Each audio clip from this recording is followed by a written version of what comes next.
Caro Brookings, and I lost my mum to suicide in November of 2013. Now, when my mum took her life, it was a complete shock to us, and I remember struggling with the whys, the what ifs, the guilt, anger. It was all there. But it was in my last year of university, so I just kind of tried to put my head down and carry on with my studies, and I was on autopilot really. That all changed when my first daughter was born because it wasn't just me anymore. I had this beautiful baby girl that I was now taking care of. And this is when it became really important to me to break the generational curse because whilst my mum wasn't diagnosed with any mental health issues as far as I'm aware, her mum had been treated in and out of hospital for depression a number of times. So I really started digging deep and looking for healing strategies, but nothing really resonated with me until I found something that was brain-based and science-backed. And I learned how to challenge my untrue and unhelpful thoughts, my negative self-talk, especially around the guilt I was carrying. And I was able to rewire my brain. Now, knowing that still to this day, there's not enough support out there for us suicide loss survivors, I decided to complete my neurocoaching certification, and I've since worked with hundreds of other suicide loss survivors, whether one-on-one, on a group, or through talks like these to spread the message on what you can do to help process your guilt, no matter how you've lost your loved one. Now, I've mentioned complex grief that comes with a suicide loss, a loss to overdose, and that includes layers of trauma that we're experiencing, the shock, and unanswered questions. Now, the trouble with all of this is that especially the guilt, we're holding on to it, it keeps us stuck. Now, there might be a number of reasons why you're holding on to it. You might not even know that you are.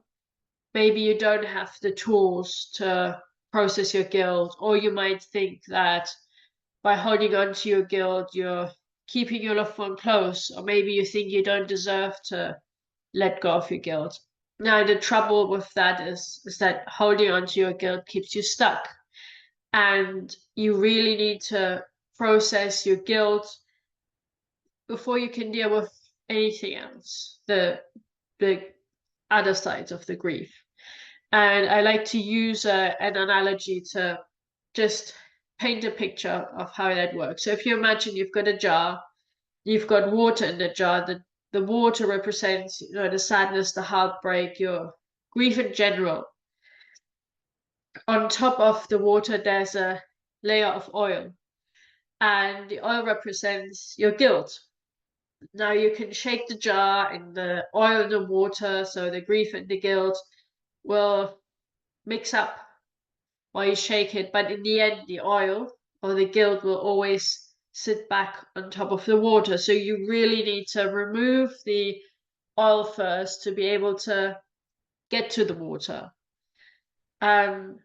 Some tools that you can use, which you don't even need to know much about how the brain works, which I want to share with you now before we dive more into the brain function, is there's two tools that you can use, or two exercises that you can do.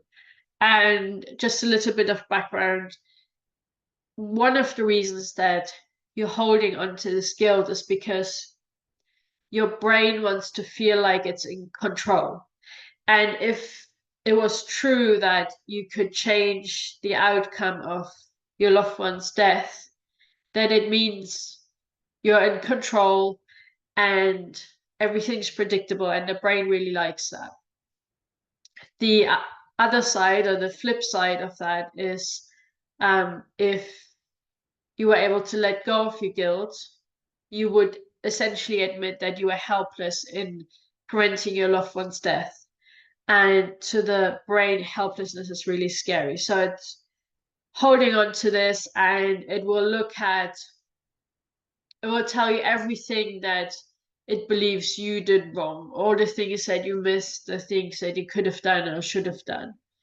Now, we can shift that focus and turn it around slightly. So the two exercises I want you to do is, firstly, I want you to think about what I call the outside influences. So there will have been situations, people which have influenced and shaped your loved one's life and possibly contributed towards their death. And they are things that you had literally no control over. Another thing that you can do is look at the things that you did do to support your loved one, and not just in the weeks and months leading up to the passing, but for the whole time that you knew them. And you'd be surprised of how many things you'd be able to come up with.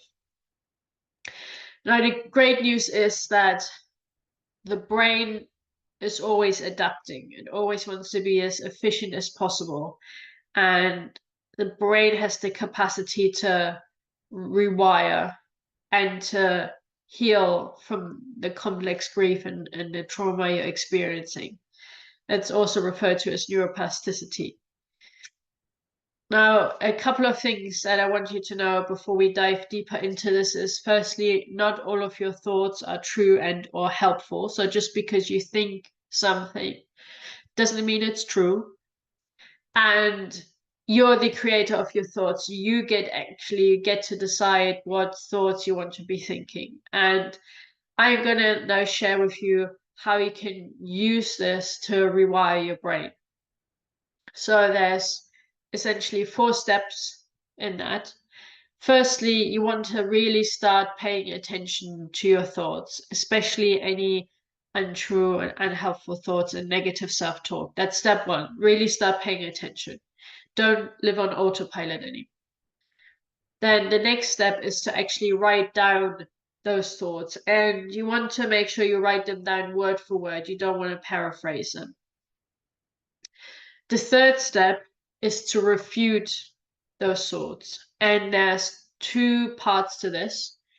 The first one is the logical refute, where whichever thought you've written down, start with whichever one you like, you want to come up with reasons of why it's not true. So, for example, if your thought is, my loved one's death is my fault, you will come up with logical reasons of why it's not true. And you've done a little bit of the legwork already, right? Earlier, when you came up with outside influences and things that you actually did do to support your loved one. So you can bring that into this.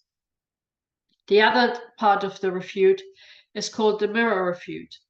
Now, what you want to do is you want to take that untrue thought, that lie that it essentially is, and you wanted to pin it on the person you love the most. Now, if it makes sense in the context, you can use it on the loved ones who's passed. But you might find it quite stressful. So see how it goes. If you can't do it, then pin it on someone who's still alive, right? Who you really love.